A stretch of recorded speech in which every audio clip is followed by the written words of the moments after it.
आयरा सब कुछ छोड़कर हमेशा के लिए अमेरिका जाने लगती है। वह एयरपोर्ट के रास्ते में होती है कि तभी इश्तियाक आयरा सब कुछ पीछे छोड़कर हमेशा के लिए अमेरिका जाने का फैसला कर चुकी होती है। वह एयरपोर्ट की ओर रवाना होती है, लेकिन रास्ते में अचानक इश्तियाक का फोन आता है। घबराई हुई आवाज में वह बताता है, आयरा, काम्या का भयानक एक्सीडेंट हो गया है। वह इस वक्त हॉस्पिटल में है। यह सुनते ही आयरा के हाथ कांप जाते हैं। बिना एक पल गवाए वह अपनी गाड़ी वापस मोड़ लेती है और तेजी से हॉस्पिटल की तरफ निकल पड़ती है। लेकिन किस्मत को कुछ और ही मंजूर होता है। रास्ते में आयरा देखती है कि फरीहा और खावर सड़क किनारे एक साथ खड़े हैं। आयरा गाड़ी रोक लेती है और चुपचाप उनकी बातें सुनने लगती है। फरीहा हंसते हुए कहती है, हमारा प्लान पूरी तरह कामयाब हो गया।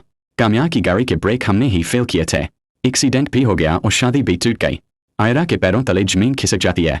वह तुरंत अपने मोबाइल से उनकी वीडियो रिकॉर्ड कर लेती है और सबूत लेकर हॉस्पिटल पहुंचती है। हॉस्पिटल में काम्या को होश आ चुका होता है। आयरा रोते हुए उसके पास जाती है और गिड़गिड़ाकर माफी मांगती है, लेकिन काम्या गुस्से में चेहरा फेर लेता है और कहता है, मैं तुम्हें कभी माफ नहीं करूंगा, यहाँ से चली जाओ।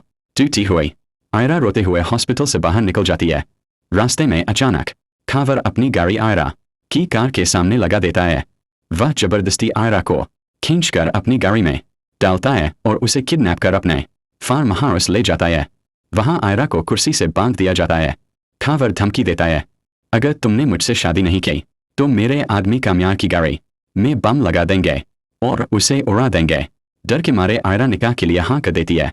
दूसरी तरफ अलग काम्या को फोन करती है और बताती है कि आयरा घर नहीं पहुंची। काम्या को शक होता है। वह तुरंत हॉस्पिटल के बाहर लगे सीसीटीवी कैमरों की फुटेज चेक करवाता है। फुटेज में साफ दिखाई देता है कि खावर आयरा को जबरदस्ती ले जा रहा है।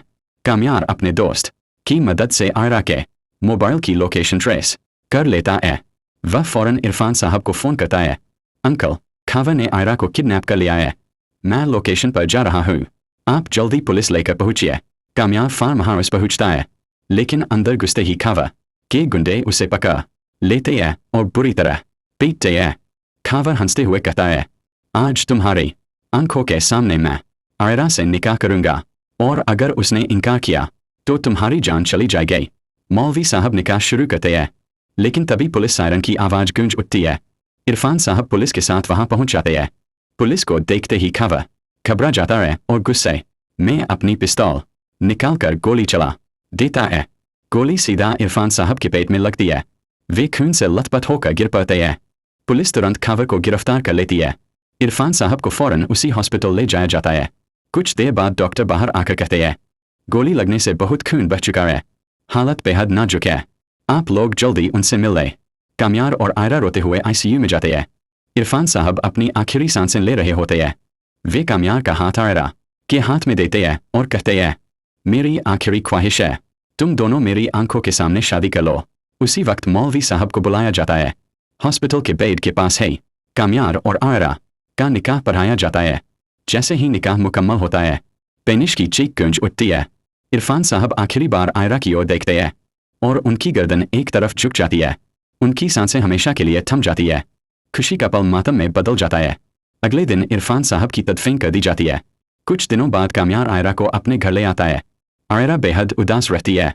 काम्या उसे संभालते हुए कहता है, चलो कुछ दिनों के लिए बाहर चलते हैं। काम्या आयरा को हनीमून के लिए मरी ले जाता है। खूबसूरत वादियों में दोनों एक दूसरे के साथ वक्त बिताते हैं। आयरा धीरे धीरे अपने सारे गम भूल जाती है और इसी के साथ काम्या और आयरा एक नई खुशहाल जिंदगी की शुरुआत करते हैं। दोस्तों, अगर आपको यह ड्रामा पसंद आया हो तो हमारे चैनल को लाइक, सब्सक्राइब और शेयर जरूर करें।